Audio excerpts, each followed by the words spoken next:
కేంద్ర ప్రభుత్వం తీసుకువచ్చిన లేబర్ కోడ్స్ ను వెంటనే రద్దు చేయాలని కార్మిక సంఘాల నాయకులు మంద పవన్ డిమాండ్ చేశారు. కార్మికుల అనేక పోరాటాల వలన కార్మిక చట్టాలు వస్తే నరేంద్ర మోదీ తుంగలో తొక్కారని విమర్శించారు. కార్మికుల పని గంటలను 8 గంటల నుంచి 12 గంటలకు పెంచారని సూచించారు. కేంద్ర కార్మిక సంఘాల పిలుపుతో కేంద్ర ప్రభుత్వం తీసుకువచ్చిన లేబర్ కోడ్లను వ్యతిరేకిస్తూ సిద్దిపేటలో కార్మిక సంఘాల నాయకులు ర్యాలీ నిర్వహించారు. ప్రధాని నరేంద్ర మోదీ 3వసారి అధికారంలోకి వచ్చిన తర్వాత కార్మిక చట్టాలను మార్చి యాజమాన్యాలకు అనుకూలంగా లేబర్ కోడ్లను తీసుకురావడం వారు తెలిపారు. ప్రభుత్వ రంగ సంస్థలను బడా పెట్టుబడిదారులకు దారాదత్తం చేస్తున్నారని విమర్శించారు.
ఏంటి అబ్బో చాలా రోజులకు దర్శనం.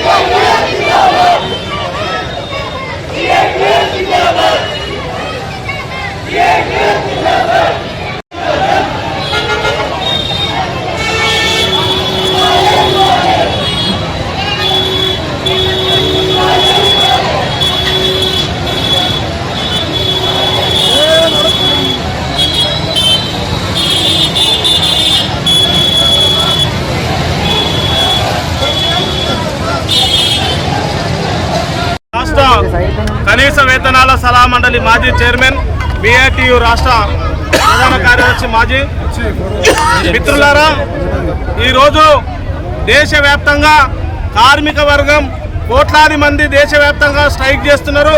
దీనికి కారణం నరేంద్ర మోడీ నాయకత్వంలో రెండోసారి అధికారంలోకి వచ్చిన వెంటనే, మూడోసారి అధికారంలోకి వచ్చిన వెంటనే కార్మిక చట్టాలైన 29 చట్టాలు, గతంలో పోరాడి సాధించుకున్నటువంటి చట్టాలన్నింటినీ 4 కోట్లుగా మారుస్తూ యాజమాన్యాలకు, బడా పెట్టుబడిదారులకు, కంపెనీలకు అనుకూలంగా చట్టాల్లో మార్పు తీసుకొచ్చి 4 కోట్లుగా చేస్తుంది. దీన్ని వెంటనే ఉపసంహరించుకోవాలి, 4 కోట్లను వాపసు తీసుకోవాలని చెప్పేసి గతం నుంచి దేశవ్యాప్తంగా అన్ని కార్మిక సంఘాలు, రాజకీయ పార్టీలన్నీ కదం దొక్కి ఆందోళన చేస్తున్నారు. ఈరోజు దేశవ్యాప్తంగా జరుగుతున్న స్ట్రైక్లో భాగంగా సిద్దిపేట గడ్డ మీద అన్ని ట్రేడ్ యూనియన్ల ఆధ్వర్యంలో వేలాది మంది ఈరోజు కదం దొక్కి ర్యాలీ నిర్వహిస్తున్నాం. ఇక్కడ నుంచి సిద్దిపేట గడ్డ నుంచి నరేంద్ర మోడీకి హెచ్చరిక చేస్తున్నాం. వెంటనే ఈ 4 కోళ్లు ఉపసంహరించుకోవాలి. నీ అయ్య జాగిరి కాదు, నువ్వు తెచ్చిన చట్టాలు కాదు. గతంలో 8 గంటల పని విధానానికి కానీ అన్ని చట్టాలు సాధించుకొని కార్మికులు ప్రాణాలు త్యాగం చేసి సాధించుకున్నటువంటి చట్టాలను మార్చే హక్కు నీకు ఎవరిచ్చిండు?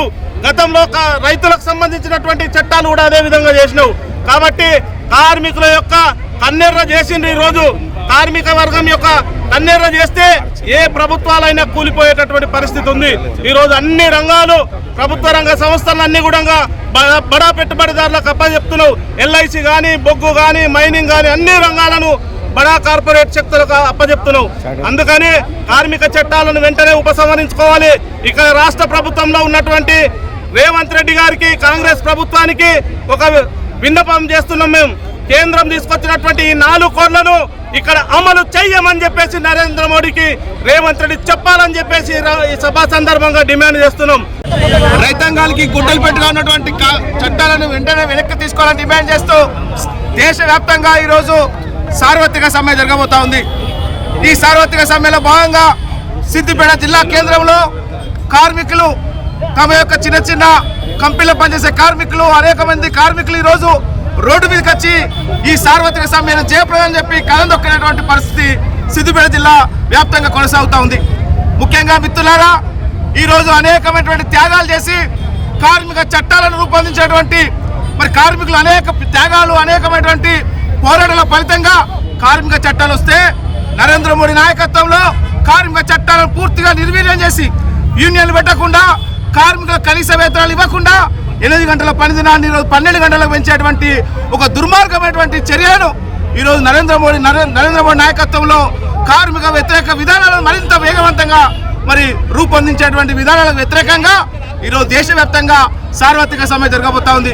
ఇప్పటికే నరేంద్ర మోడీ అధికారంలోకి వచ్చిన తర్వాత పెట్టుబడిదారులకు దాసోహమై కార్మికుల యొక్క కనీస చట్టాలను గౌరవించకుండా ఈరోజు మరి అనేకమైనటువంటి మరి కేంద్ర ప్రభుత్వ రంగ సంస్థలను మరి పూర్తిగా ప్రైవేట్ వ్యక్తుల కనసాలు ఇచ్చేటువంటి దుర్మార్గమైనటువంటి విధానాలను ఈరోజు నిరసిస్తూ అన్ని కార్మిక సంఘాలు ఈరోజు సిపిఐ, సిపిఎం, కాంగ్రెస్ పార్టీ, మిగతా బీఆర్ఎస్ సంబంధించిన అన్ని ప్రాంతీయ రాజకీయ జాతీయ పార్టీల సమ్మెలో మేమందరం కూడా భాగస్వామై ఈ కార్మిక చట్టాలను ఈ కార్మిక లేబర్ కోడ్లను వెంటనే వెనక్కి తీసుకునేంత వరకు కూడా రాజీ లేని కార్మిక పోరాటాలు నిర్వహిస్తామని చెప్పి ఈ కేంద్ర ప్రభుత్వాన్ని నేను హెచ్చరిస్తా ఉన్నాను.